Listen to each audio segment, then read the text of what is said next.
Assalamualaikum warahmatullahi wabarakatuh. Saya Nur Hikmah Kumalasari, NPM 1804040074, Prodi Ekonomi Syariah semester 5. Mata kuliah Manajemen Keuangan Syariah 2, dosen pengampu Bu Zumaroh. Di video kali ini saya akan menjelaskan bagaimana cara mudah membuat laporan keuangan sederhana untuk perusahaan kecil atau UMKM.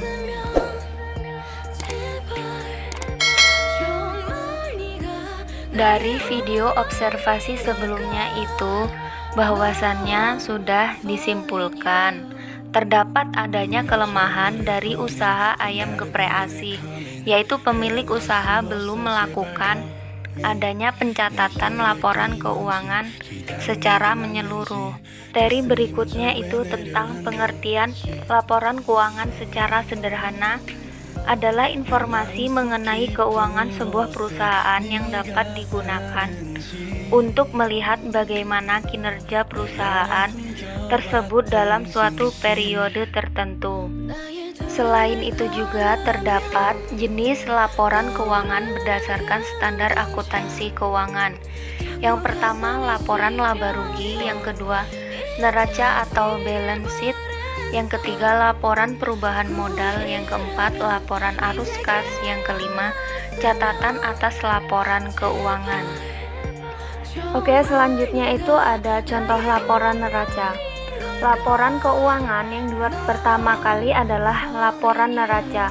Laporan neraca ini dapat menunjukkan berapa besarnya harta yang dimiliki perusahaan, serta berapa pula jumlah hutang yang sedang ditanggung. Ingat, pada neraca jumlah harta dan modal ditambah hutang nilainya harus sama.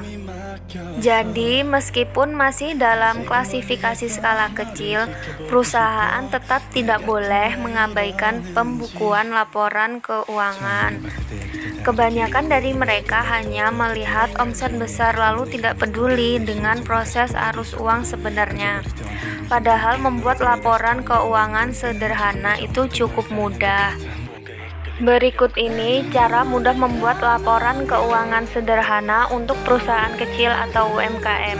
Yang pertama itu kita harus membuat buku catatan pengeluaran. Catatlah semua pengeluaran, mulai dari pembelian barang hingga pengeluaran sejumlah biaya dengan jelas. Dengan begini akan lebih mudah mengetahui berapa jumlah modal usaha yang telah dikeluarkan.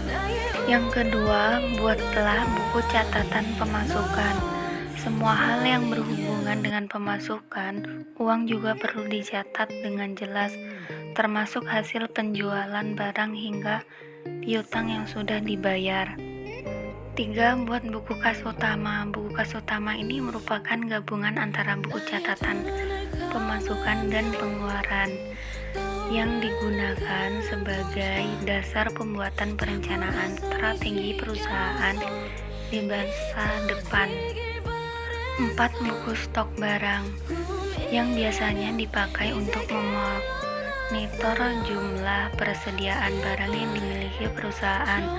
Selain itu, buku ini juga berguna untuk menghindari adanya kecurangan yang kadang dilakukan oleh para supplier atau pegawai perusahaan sendiri. 5. Buku inventaris barang.